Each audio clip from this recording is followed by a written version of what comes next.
আচ্ছা, স্বর্গ বলে কি আলাদা কিছু হয় বলুন তো? স্বর্গ নরক সব তো এই জীবনের মধ্যেই। আজকে রবিবার দুপুর, আর জানেন আজ একেবারে এত অবাক হয়েছি আমি, মা হয়ে নিজেই জানতাম না ছেলেরা যে চিকেন মটন ছাড়াও রবিবার এত আনন্দ পেতে পারে। শুধু মাছ রান্না করেছি আজকে। আর এই যে ভদ্রলোক আমার পাশে থেকে যে কত কাজ করে দেয়, দেখুন মাছ ধুয়ে নুন হলুদ মাখানো, সবজি গোছানো, এগুলো কিন্তু উনিই আমার পাশে থেকে করেন জানেন। আপনারা হয়তো বোঝেন না, কিন্তু আমি এত বড় ঘরণী এখনও হইনি, এত বছর সংসার করেও। না হলে পারি না একা একা। আর রান্না করতে ভীষণ ভালোবাসি, রান্নাটা নিজে হাতে করার চেষ্টা করি। আর এই বাগানের লাল শাক জানেন, এত ভালো লাল শাক, পুনকো শাক, পালন শাক হয়েছে। উনার হাতে যা লাগাবেন, একটা বীজ লাগালে তার থেকে বোধহয় 5টা গাছ গছায়। হাতের এত গুণ ভদ্রলোকের। আর আমি সেই গুণের শাক আজকে চাপিয়ে দিয়েছি কড়াইতে। এটি ছেলেদের ভীষণ প্রিয়। আর দিয়ে জানেন 2টো রসুন দিয়েছি এর মধ্যে। আর এদিকে করে নিয়েছি শুক্তো। আর এই দেখুন মাছ কেমন রেডি। পাবদা মাছ ওনার বড় ব্যাটার, আর ইলিশ মাছ ওনার ছোট ব্যাটার। ব্যাস, দুজনের প্রিয় মাছ উনি নুন হলুদ মাখিয়ে একেবারে গ্যাস টেবিলে তুলে দিয়ে গেল। এবার তুমি রান্না করো। দুধটা ফ্রিজে ছিল, ভীষণ ঠান্ডা ছিল জানেন, একটু গরম করে নিয়েছি। সর্ষে আর পোস্ত বাটা দিয়েছি, সাদা সর্ষে দিয়েছি তবে। আর না একটু আলু দিইনি জানেন, সমস্তটা দিয়েছি কুমড়ো আলুর জায়গায়। আর এত ভালো খেতে হয় এটা, করে দেখবেন কখনো কুমড়ো দিয়ে এরকম শুক্তো আলু ছাড়া। খাওয়াও ভালো, আর আপনার কুমড়োটাও খেতে খুব ভালো লাগে, এখানে একটু মিষ্টি মিষ্টি লাগে। আর এই যে বেশ করে বড়ি দিয়েছি, ওই যে ছেলেগুলো এখন ঘরে আছে বলছি তো, তাই জন্যই বড়িটা বেশি, ওরা বেশ বড়ি ভাজাটা ভালো খায়। আর এই দেখুন পাবদা মাছ আজকে একেবারে লাল কড়া করে ভেজে নিয়েছি। এইভাবে পাবদা মাছের ঝাল এত স্বাদ হয়, তবে এই শীতের দিনে। আর দেখেছেন এত তেল বেরিয়েছে, মানে আমাকে কড়াইটার কাছেই আসতে দিচ্ছে না।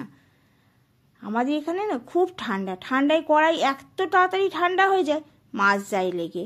ওই জন্য এই সময় আমাকে এই হ্যান্ডেলিয়ামের কড়াইগুলো ব্যবহার করতে হয় মাছ ভাজার সময়।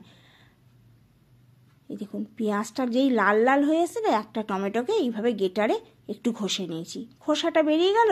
আর টমেটো কিন্তু খুব সহজে পেঁয়াজের সঙ্গে একেবারে ভাজা হয়ে যাবে, ঝুড়ো ঝুড়ো হয়ে।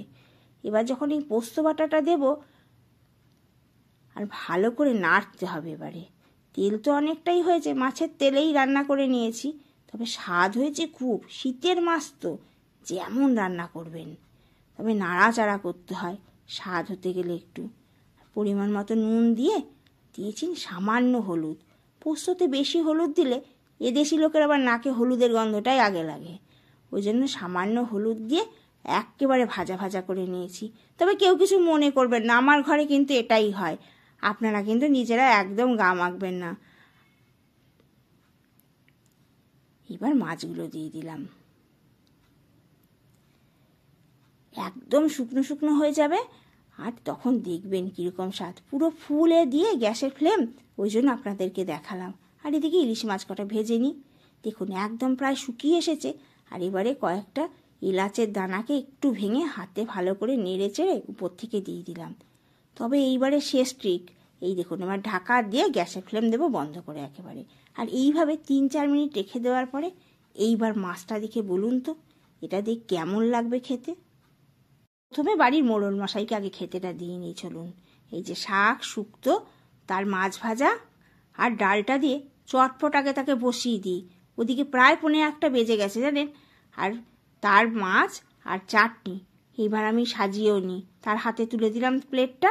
আর এই দেখুন তার চাটনি, আর এই তার পাবদা মাছ। এইবার ছেলেদের পালা।